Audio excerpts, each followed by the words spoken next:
and I'm really happy to be here. Really excited to talk to you about one of my favorite topics, emotional awareness and self-compassion. We've grouped that into a broader theme of self-connection. I'll talk a little bit more about in a second, but before that, it would be great if we could do a little check-in just to see maybe we can explore something that you're carrying today. So it could be a feeling, it could be a worry, literally anything that you might be carrying, good, bad, neutral, anything.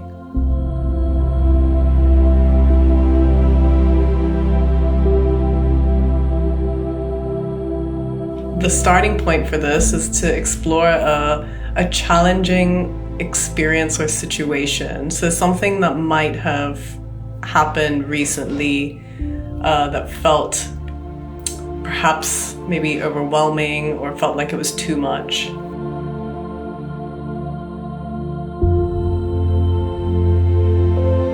So we're gonna dive into the next part of this, which is what was that negative emotion that came up. Sometimes people are unable to really identify what the negative emotion actually is.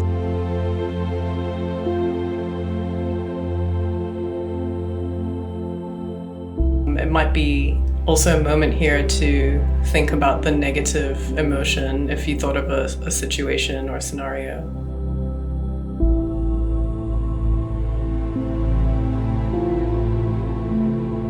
You know, we might wonder what's the point of knowing what these emotions are and labeling them when, you know, we're feeling that way. What difference does it make? I will get to that. Usually a feeling of overwhelm is tied to a loss of control.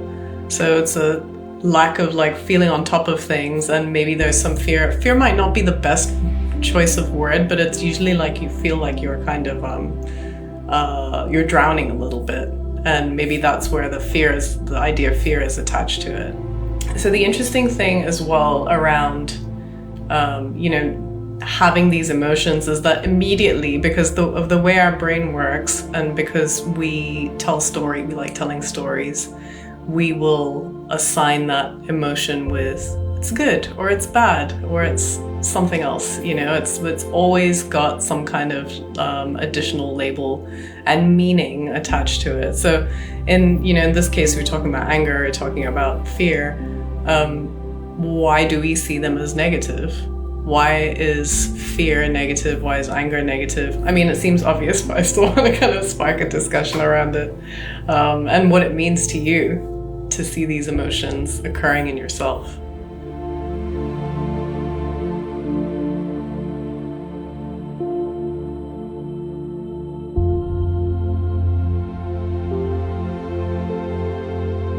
The societal impact of, then how we feel and how we give meaning to those emotions is huge. And I can say this as well because now I see that our group is a group of women.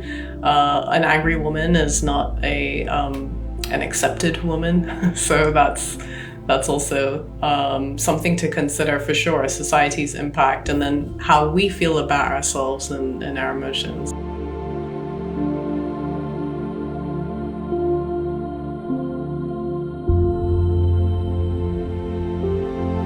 There are things that are within our control that we need to do our best to sort of manage. In being emotionally aware, you can start to then have that intelligence. I use that word kind of, let's use it loosely, because it's more about having that inner knowing, that inner knowledge when things come up for you of, I know I can identify exactly what that is, which comes with a lot of practice. And it comes with also sitting in that discomfort. The tricky thing is, of course, if then you're met with external factors that keep contributing to these emotions, and then you're like, oh, what do I do with this? But knowing that, if I experience these emotional highs or emotional lows rather, it's going to affect my body more than it already is, which of course that's not something that we want. when we do experience negative emotions, so much frustration, they're signals and they can tell us something that we need to hear. In the case of, not being heard, that is obviously a very important thing. The action that you take from that, of course, it's everyone's sort of personal journey. But that's the external action. The internal action is that, well, I need to feel better. I need to do something about this for me, and I need to feel better. So we're not defined by the emotions when they happen. The frustration isn't, I'm now a frustrated person or I'm now an angry person. But they do lead to some information on a need that's not being met.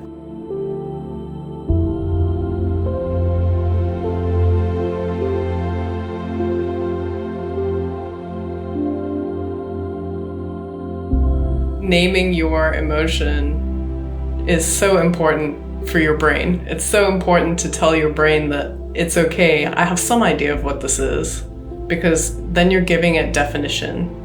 And then the overwhelm might just come down a little bit. What definitely won't happen is if you start to name your emotions, you won't be in autopilot, and you won't maybe do all the things, your body and your mind maybe won't do all the things that they usually do. And of course, this is a process. It happens very slowly. It happens with a lot of practice, but it is tried and tested. So once you've named the emotion, it's also super useful to know where it's happening in your body, if you can. Now, of course, if you're experiencing other symptoms, perhaps you have pain, you have other physical sensations, and that's making it really difficult to then know what the emotional part is and what is truly just physical symptoms from your illness. It's okay. That's okay. But there might be days where it's very obvious, or there might be certain emotions where it's very obvious. Maybe if you've been feeling it a lot, then it starts to become so familiar that you know exactly where it sits, like Marvin May was saying that it's in her chest, that feeling of excitement. So knowing where it's happening can be useful for a number of reasons, and I won't go into like that sort of rabbit hole for this session, but perhaps in the future it's something we can look at, is awareness of what's happening in the body.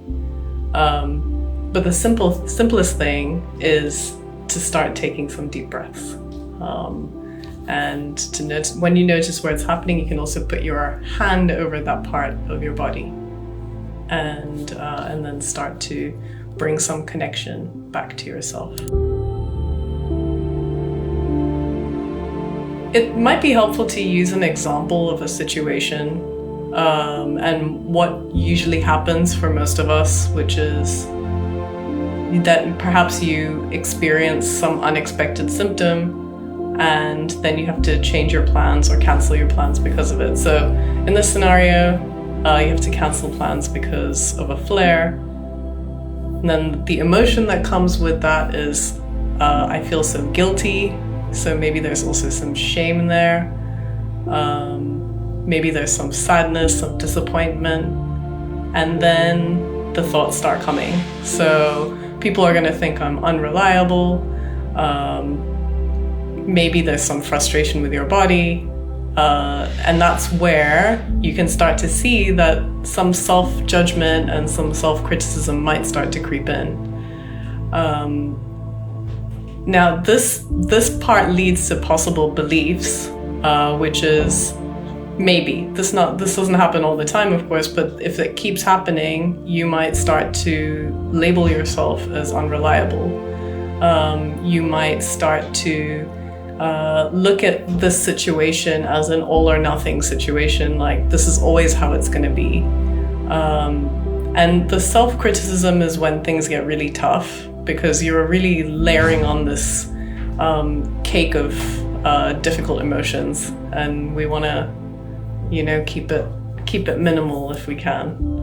And then what might happen after that is, well, I don't deserve to feel anything good right now, so I just need to move on. Let's just suppress these emotions.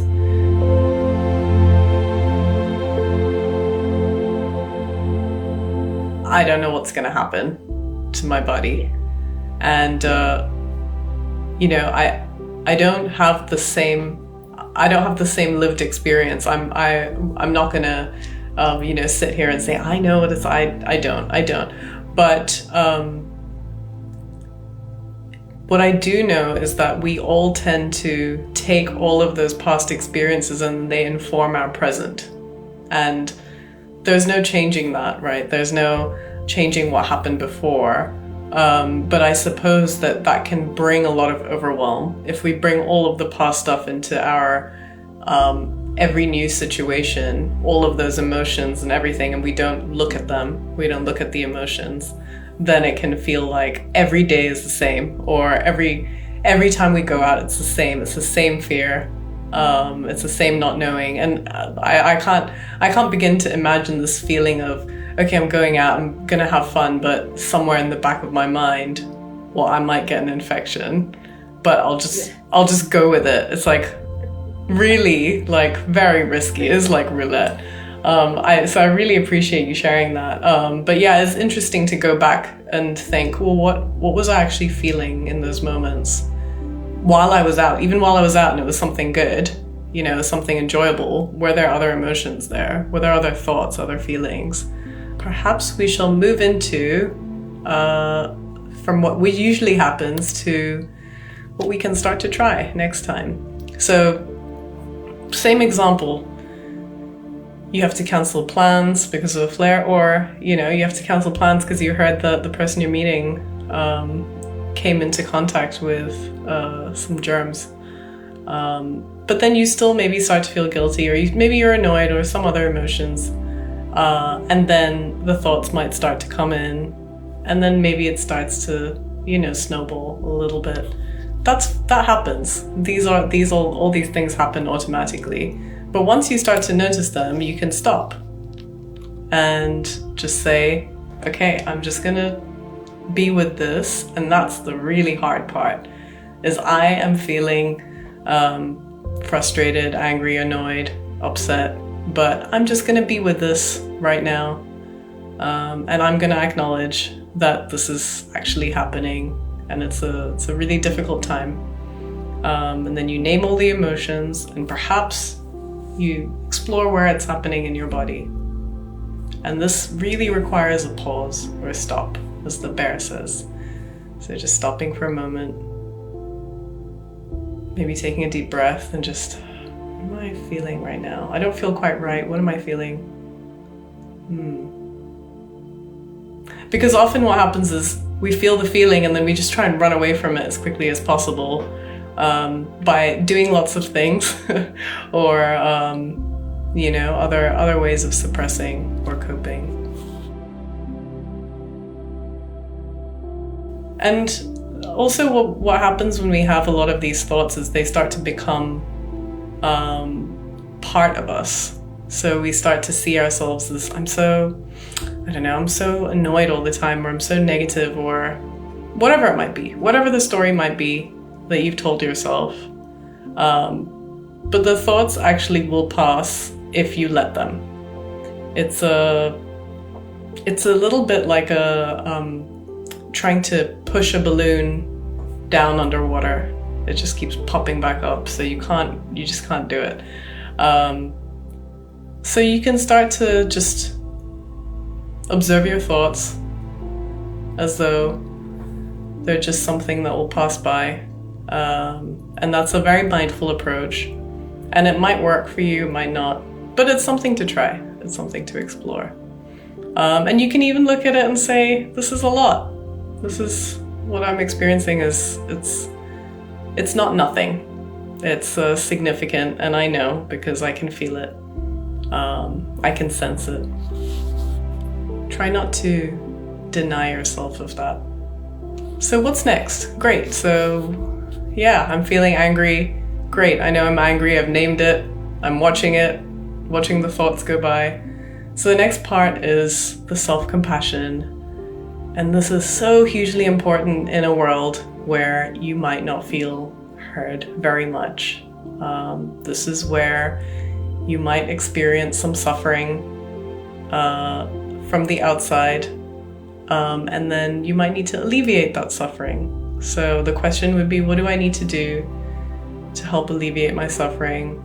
How can I comfort and care for myself in this moment? So this is where you might look at that inner dialogue in a similar way to a parent-child relationship, how a parent tenderly cares for their child.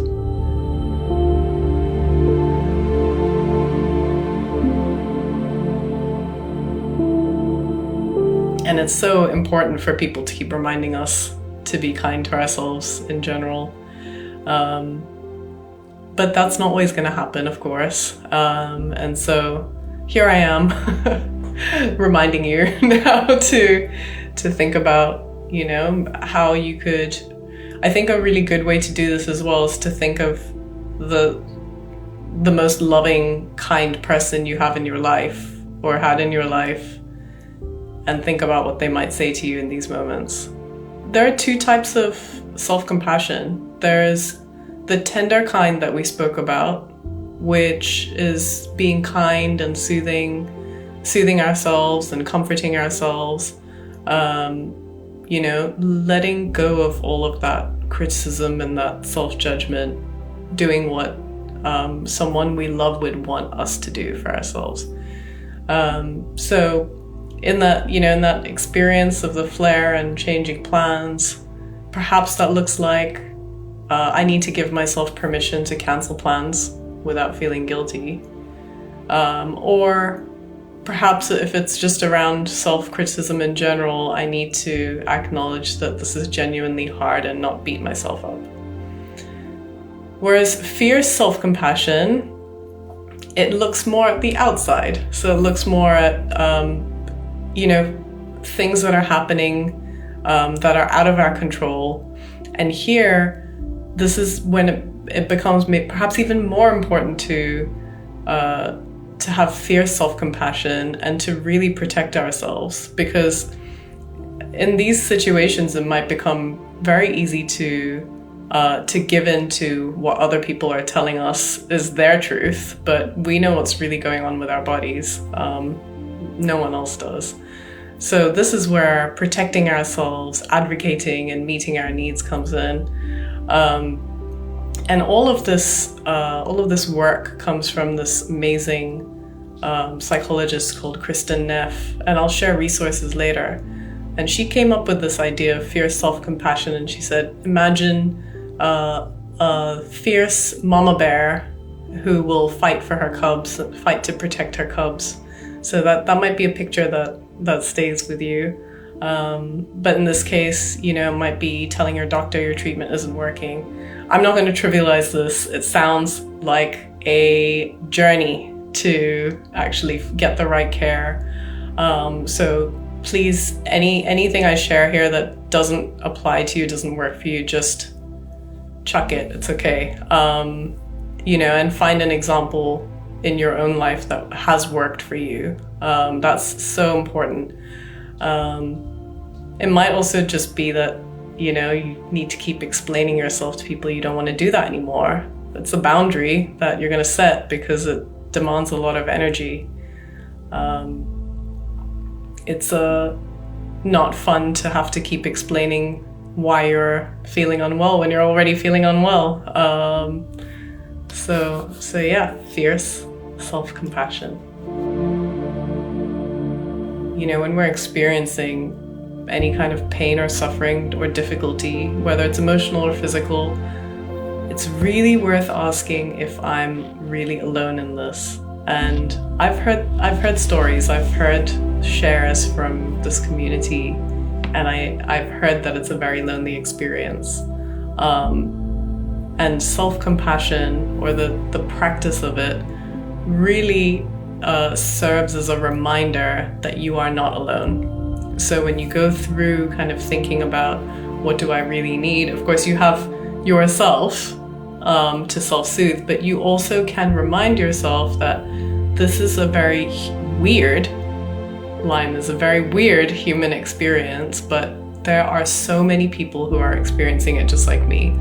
This day might feel strange, this feeling might feel just not good, but I am not alone. I'm not flawed. There is nothing wrong with me. I'm a human being. And the idea is to feel connected to people, not to feel separate from them.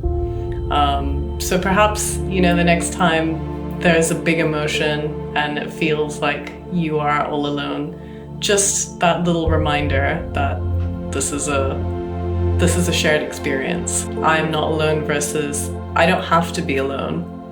That there are people out there who are willing to hear me and support me.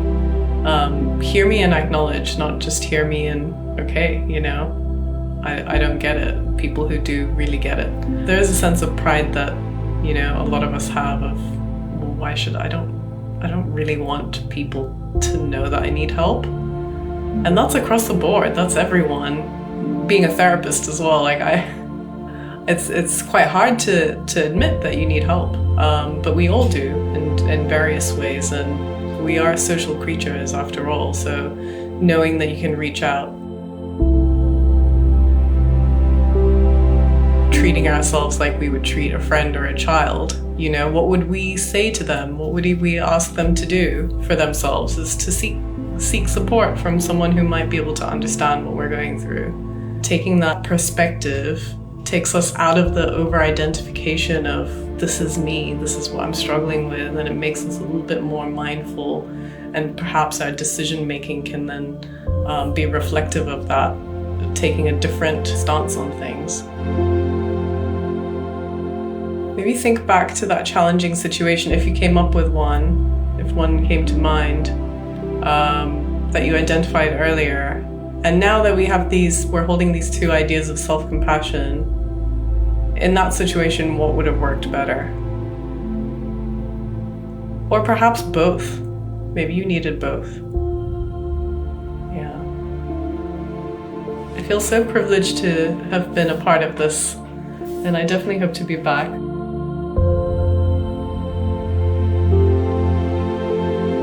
So you could check out this selfcompassion.org, self-compassion.org. Lots of resources on self-compassion, lots of short videos, very, very clear explanations of things. Samagra therapy is where you can find me. So this is my online practice where I offer support. But also, if you just want to reach out and you've got questions, you can just schedule a 15-minute call with me and we can have a chat about things.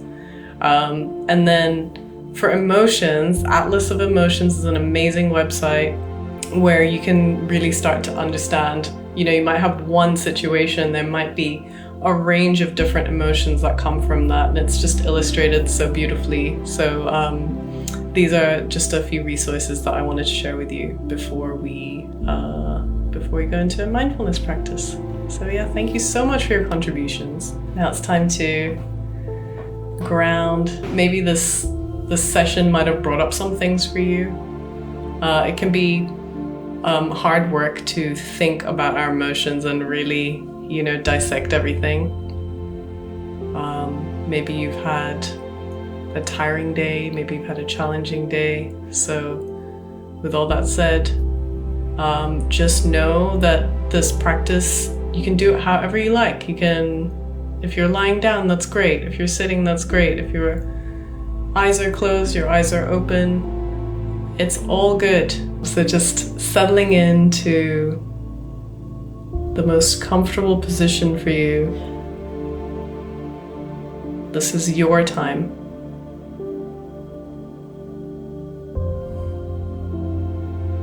Just noticing as you are against whatever surface you're against, parts of your body that are in contact, whether you're sitting in a chair, whether it's the whole back of your body or the side of your body against that surface. What does it feel like?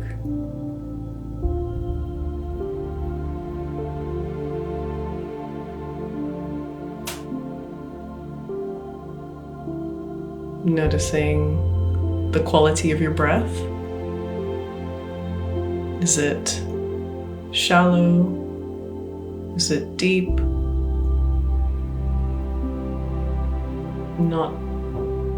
Trying not to judge anything here. just observing what our body's doing.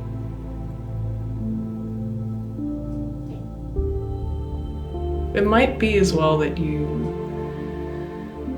don't really want to go into bodily sensations. And if that's the case, you can feel free to focus on something, an object, something delightful, something that catches your eye. And otherwise, just listen to the sound of my voice as I take you through. Just noticing different parts of your body. So just here we're going to take a deep inhale through the nose and holding for a moment.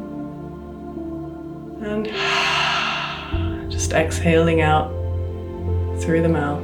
Doing that 2 more times. Taking a big deep breath in. Holding at the top. And then exhaling through your mouth. And just returning to your natural breath. Letting the body breathe you as it always has, as it always does.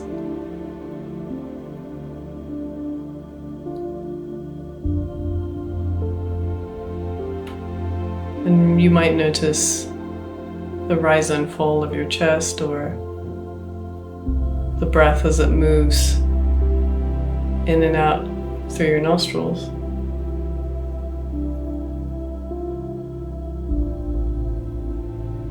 And just staying with that.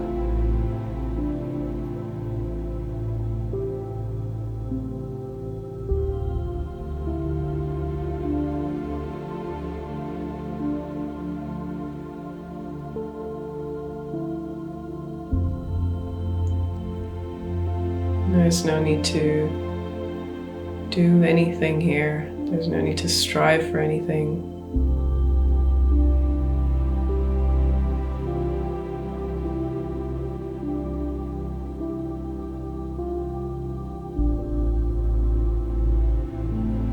We're just going to see now if we can bring some ease to some parts of our body that might be holding tension.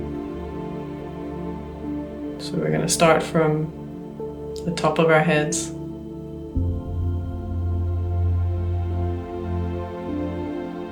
And come down to our foreheads.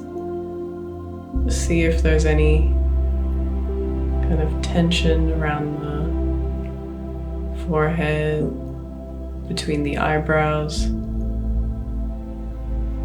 And if so, see if we can relax the muscles around there. Also in our cheeks, our jaw. Is your jaw clenched? And if so, maybe you could even open your mouth slightly if you'd like to. And just loosen that area a little.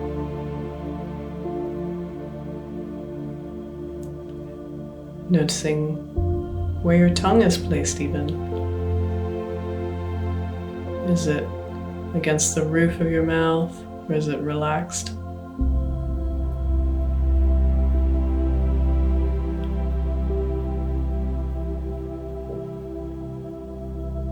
Noticing the area around your neck, how your throat is feeling.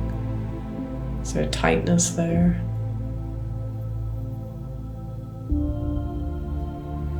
And if so, just imagine the breath as you breathe in deeply going into that space, going into the throat.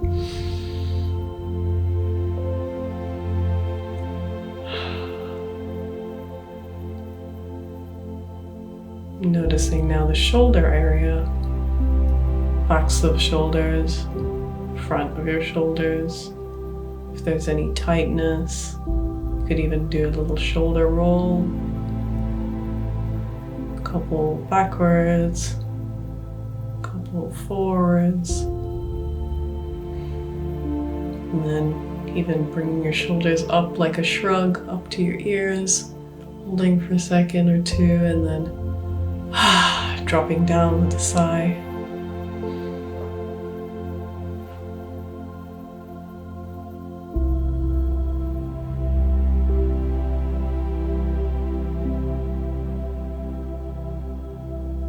As we've been doing this, just noticing if any thoughts have come up.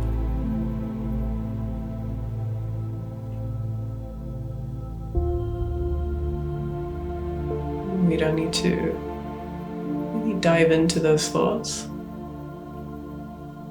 As we talked about those clouds before, just watch them as they move through. No need to stop anything either. Just watching, noticing.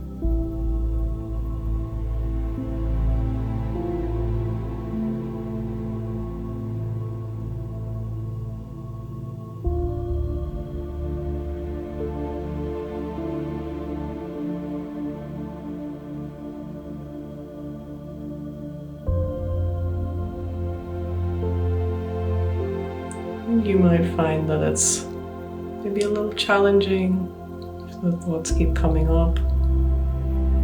You can always use your breath as an anchor. Come back to your breath or that object that you might have been focusing on.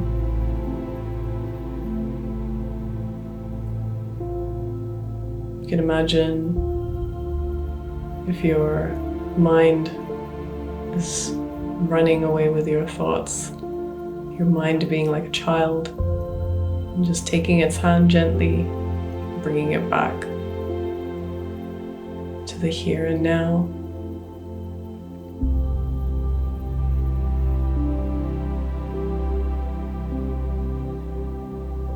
Giving yourself permission to just be.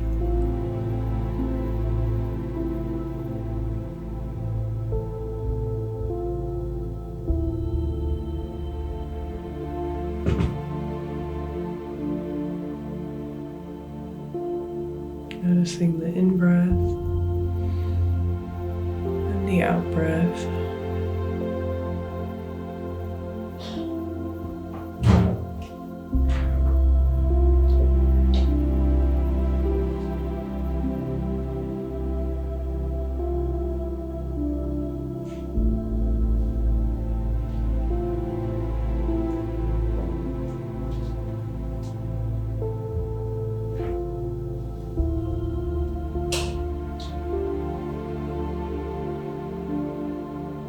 Now, taking maybe the last minute or two to set an intention for yourself, if you would like. It's an invitation to perhaps think of something that you can do for yourself in the coming weeks to bring some self-compassion into your life. It's one kind thing you can do.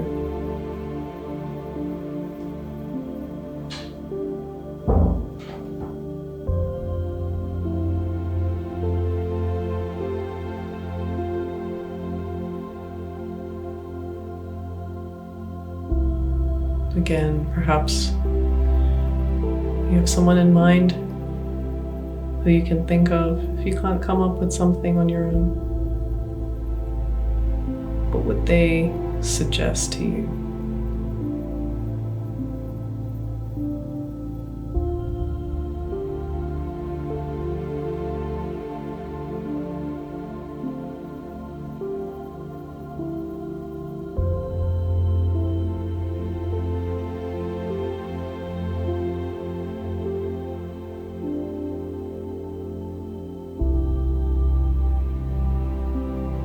And maybe we can say to ourselves, may I grant myself the kindness that I grant to other people.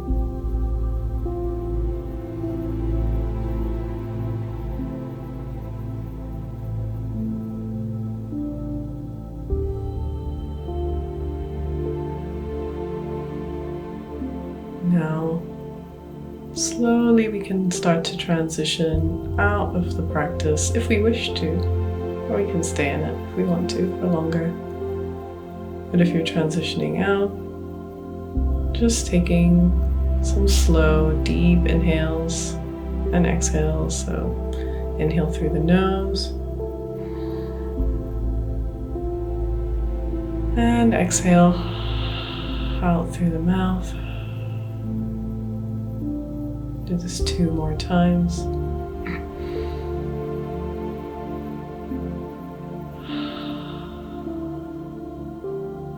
And 1 more.